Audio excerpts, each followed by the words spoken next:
What's good, y'all?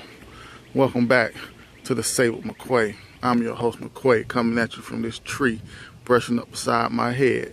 But check it out, though. I just want to say this, man. You know it's a war against the people, right? And I just want to say, if the police come for you, man, and especially if they have a warrant, then they know something. So it's your job to figure out what they know without saying anything. And what I mean by that is, listen to them, let them talk. Because you immediately ask for a lawyer, they can't talk to you. But you want to know what they know. So you're going to let them talk. You know, they're going to take you in a little room or whatnot. They're going to try to give you some cookies, some chips, some juice. Hell, free snack, if you ask me. But you still ain't got nothing to say. Unless they ask you like a straight up question like, is your name John Smith? If your name is John Smith, please say yes. Now, if they say, what's your name? You don't have to answer that. I mean, you probably should. I mean, they already know your name, but whatever. But if they ask you if your name is John Smith and your name is John Smith and you say no, then guess what you've helped them do? You've helped them establish that you're a liar. And you say, oh, that may be small. No, it's not. That's why they call it building a case against you. They've already established that you're a liar. They're going to put that along with whatever evidence they already have.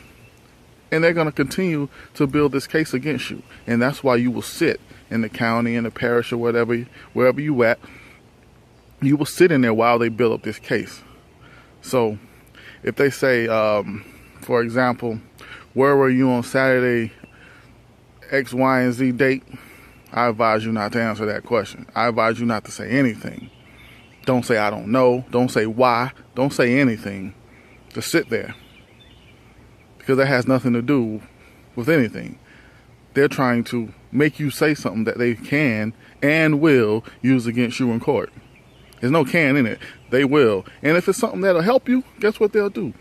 They'll twist it and make it seem like you said something that you didn't even say. They'll take it all out of context. And by the time you get to court, they will be using it against you. Or if you might say, man, you know, I was with my cousin Ray Ray. Don't do that. Forget an alibi. Because they're going to go and find this Ray Ray. And even if Ray Ray says the same thing that you said, he's going to have to tell it to about 3 or 4 cops. He's going to have to tell it to your attorney. He's going to have to tell it to the state attorney. He's going to have to tell it to the jury. And in between all that talking, he's going to slip up. Now your alibi is a liar. Now you really just you helping them build a case against you. Don't bring anybody else into it.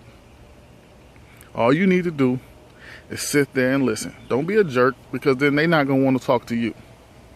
Sit there and hear what they got to say, so you can start planning your defense.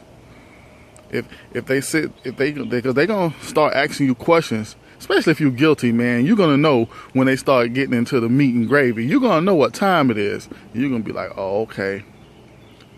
So they know that. So now you got to be trying to figure out how to separate yourself from that without saying anything. Even with your attorney, man, they call it attorney-client privilege, but they be in there trading lives, bruh. You can't trust him or her. You cannot trust your attorney.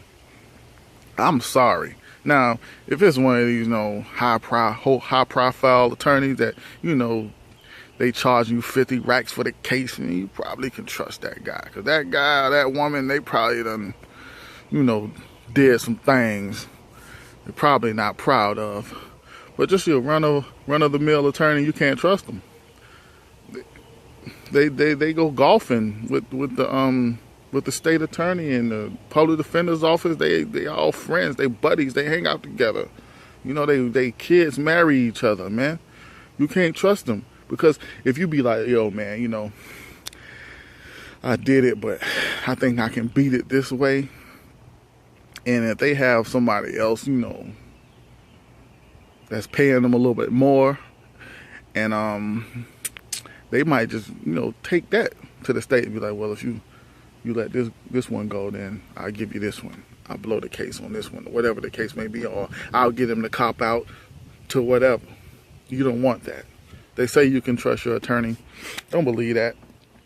It's all part of the same system, man. Only thing you can do is see what they got, keep your mouth shut, and trust your instincts.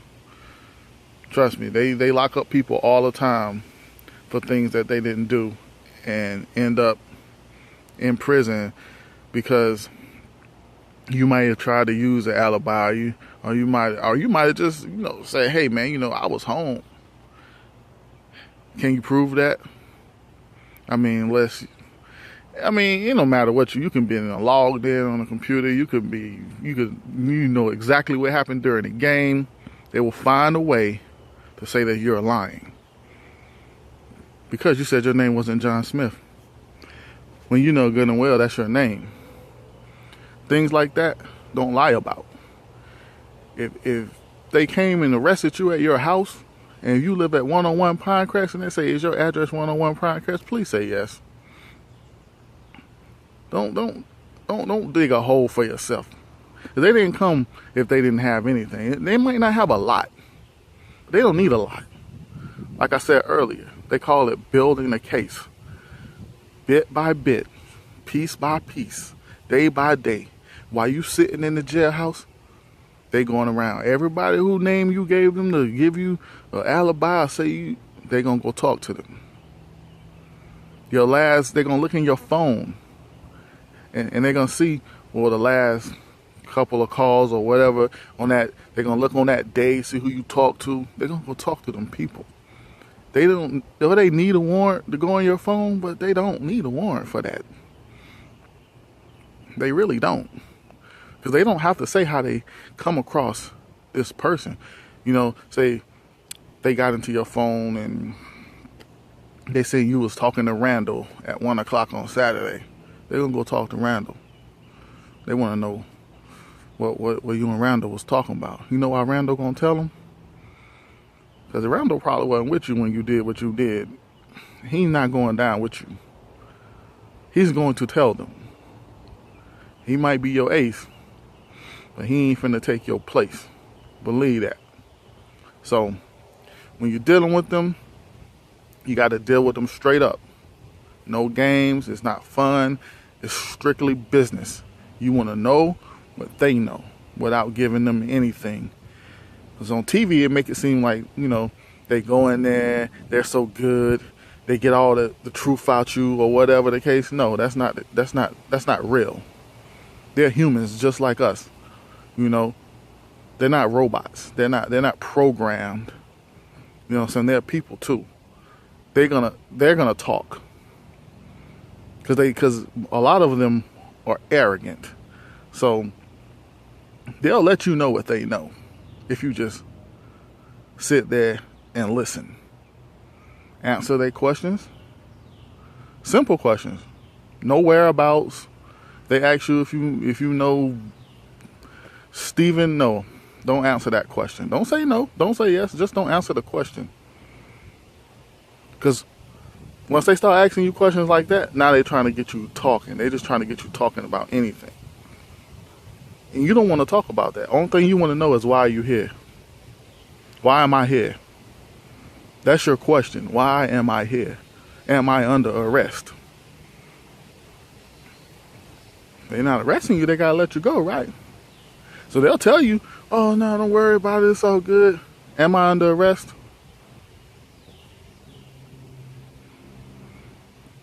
I need to know, am I under arrest or not? Because I'm not under arrest and I'm leaving. Or they try to hold you for 72 hours or whatever before they arrest you. That's cool. Take me to my bed then. Because they'll say, oh, well, he's comfortable. He fell asleep. Man, you had me in here for 8 hours. It's cold in here. I'm hungry. I've probably been up all day anyways. Yeah, I'm going to go to sleep. I'm tired. I've been in here all day answering the same stupid question over and over. Yes, my name is John Smith, and that's the only question I'm going to answer. You want to know my name? You want to know my date of birth? You want to know my address? That's cool. You want to know my driver's license number? That's cool. You want to know where I was at on Monday? I don't want to talk about that. I got nothing to say about that. That's when they'll start bringing in their little pieces of evidence or whatever. Oh, we know you was here. Well, if you know, why you asking me? But don't say that. Don't say anything. Once they start presenting evidence, either you're going to sit there and listen to them talk and see what they got, or you're going to ask for a lawyer. But I guess the mind game is innocent people don't need lawyers. So don't ask for a lawyer at first. Don't say anything. See what they got. A lot of times it's very small what they have. And then you go to talking and you go to presenting evidence for them by giving them alibis. You shouldn't have to give an alibi until the court demands it. Like, all right, we getting ready to go to trial. Or, all right, you start trying to build your defense. You don't let your main defense out of the bag in the first 48 room. Nah. And it might be able to exonerate you right then and there. And I understand that nobody wants to go sit in that jailhouse, but sometimes you just gotta go. Because if you present that, they will find a way to discredit it way before you even make it to court. They will do it. They always do it. They're good at it. Trust me. I know plenty of people that's in prison right now. Well, not plenty, but enough that shouldn't be there. And I know a couple people who are not there because, they beat the case or whatnot, because they don't have any evidence. So just go, sit down, eat your bologna sandwich. Well, don't eat it, but, take the bologna off and eat the cheese, I guess. Drink a little milk, play some basketball. You're going to be enough for a couple months. But you didn't give them anything. And you know what they're going to have? Exactly what they came at you with. And you know what they're going to do? Oh, man, we're going to just, offer you some probation or give you a year and a day or 18 months or something like that because they don't have no evidence.